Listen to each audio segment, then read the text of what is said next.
Assalomu alaykum, qadrdonim bormisiz? O'tgan safar video qo'ygandim. 71 yoshli onaxonimizga pastki jag'lariga 4 ta implant qo'yganmiz deb. Mana onaxonimizdan hozir o'zlaridan ozgina intervyu olamiz. Rozilik oldim. 71 emas, 72 yoshda ekanlar, umrlari uzoq bo'lsin. Hozir o'zlaridan realniy fakt gaplarini eshitamiz. Faqat bu kishi tojikcha javob beradilar. Harakat qilaman, men keyin sizlarga o'zbekcha tarjima qilib, o'zbekcha ko'rsatib berishga keling. Aka sarfnoma.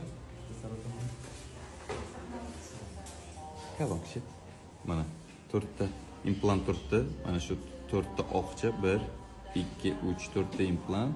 Hozir choklarini olib tashlaymiz va choklarini olib tashlab tushiga mana shu tishni qo'yib beramiz. Mana 4 ta teshikcha bor.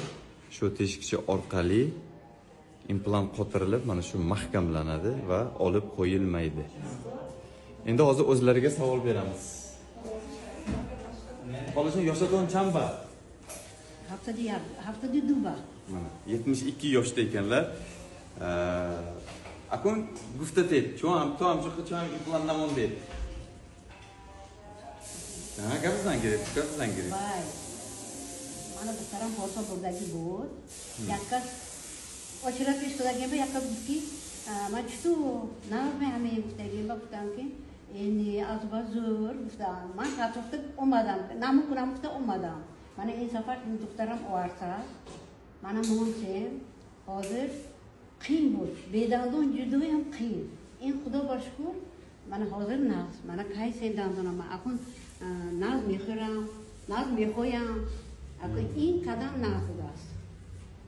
Mana qizlari bilan stomatologga borganlar. O'sha yerda stomatologda ochirib turgan vaqtda, o'sha yerda bitta bemor bilmay, mana shu ma'lumot bergan, juda og'riqli, juda kuchli og'riydi, yaxshi emas deganlar. U kishi o'sha yerdan qochib chiqib ketganlar.